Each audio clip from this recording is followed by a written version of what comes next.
ఉంటే ఉంటాయి, పోతే పోతాయి.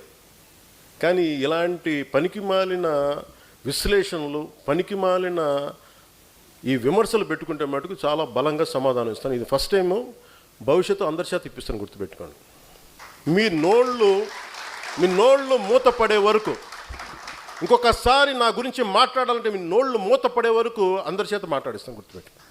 ఇంకా సభ్యత సంస్కారం కాదు అని చెప్పి నేను మాట్లాడలే. ఇంకా మీరు స్థాయి దాటేశారు. మీరు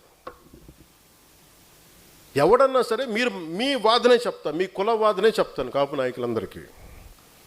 మిగతా కులాల్లో చూసారా ఎక్కడన్నా? జగన్ గారి సామాజిక వర్గంలో చూసారా వాళ్ళ కులం నుంచి కూర్చున్న నాయకులు మాట్లాడారు ఎప్పుడన్నా?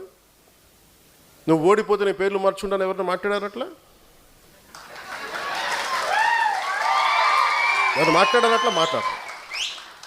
చంద్రబాబు గారి గురించి మాట్లాడారు, నువ్వేం చేసావు కమ్మవారికి అని మాట్లాడతారా? మాట్లాడరు. మీరు మాట్లాడతారు. అసలు మీరు ఒకసారి లోపల ఆలోచిస్తారా? ఈరోజు మీ అందరికీ చెప్తా ఉన్నా, నా చుట్టుపక్కల చాలామంది నాయకులు ఉండేవాళ్ళు. కానీ నేను ఇప్పుడు ఉదాహరణకి ఈయనే ఉన్నారు, ఆర్ఎంఆర్ గారు ఉండేవాళ్ళు, జేడీ గారు ఉండేవాళ్ళు. ఎక్కడికి వెళ్ళినా, రాజమండ్రి ఎక్కడికి వెళ్ళినా, ఈస్ట్ గోదావరి ఎక్కడికి వెళ్ళినా జేడీ గారిని పార్టీలో చేర్చుకోవాలని, జేడీ గారిని పార్టీలో చేర్చుకోవాలంటారు. వచ్చారు, మెంబర్షిప్ పెట్టాం, వైజాగ్ పార్లమెంట్ ఇచ్చాం, ఓడిపోయాం. అతను సినిమాలోకి వెళ్ళిపోయి నేను వెళ్ళిపోతాన్నారు.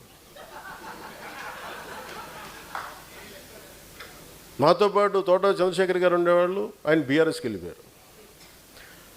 ఇప్పుడు మీరందరూ 3,000 మంది, ఇన్ని వేల మందికి పదవులు వచ్చినాయి. ఎందుకు వస్తాయి? మీరు నిలబడ్డారు కాబట్టి పదవులు వస్తాయి. వాళ్ళు ఉండంటే వాళ్ళందరూ రాజ్యసభ సభ్యులు అయిపోయాలేమో నాకేం తెలుసు, పార్లమెంట్ సభ్యులు అయిపోయాడు నాకేం తెలుసు. ఇవన్నీ వదిలేసి నా పక్కన ఆయన నిలబడితే కూర్చోబెట్టి మనోహర్ గారు సాగు కొడతా ఉంటారు నన్ను కూర్చోబెట్టి. నేను మీకు ఈరోజు చెప్తున్నా, నన్ను విమర్శించే కాపు నాయకులందరికీ నేను మనోహర్ గారిని పెట్టుకుంటా, మీరు ఏం చేస్తారో చేసుకోండి. ఎందుకంటే అలాగే మీకు నా పక్కన రమేష్ గారు ఉన్నారు. ఆయన ఎందుకు వచ్చారు? నేను గెలిచినప్పుడు రాలా. 2014 తర్వాత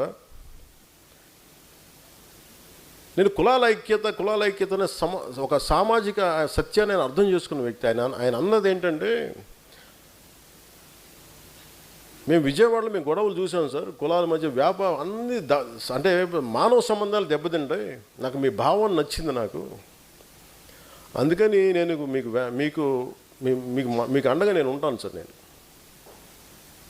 పాపం ఆయన నా పక్కన ఉన్నప్పుడు నేను ఎప్పుడు టీడీపీ సపోర్ట్ చేస్తున్నాను, టీడీపీతో గొడవ పెట్టుకుని ఆయన పక్కనకి వస్తే అందరూ ఆయన కూర్చోబెట్టి ఆయన సామాజిక వర్గంతో తిట్టి ఈరోజు కూర్చోబెట్టి మాట్లాడితే, పాపం నేను వచ్చినప్పుడు ఆయన నాతో పాటు ఉన్నప్పుడు నేను టీడీపీకి వ్యతిరేకంగా, టీడీపీకి నేను ప్రో లేను. 2019లో ఆయన 14-15 తర్వాత నేనంటే ఇష్టం ఆయనకి వ్యక్తిగతంగా. ఎందుకంటే ఆయనకి నేను హీరోగా ఇష్టం, ఆయనకి నా సినిమాలకి ఆయన అభిమాని, నాకు అభిమాని, పొలిటికల్గా నా భావజాలను కూడా ఆయన అభిమాని.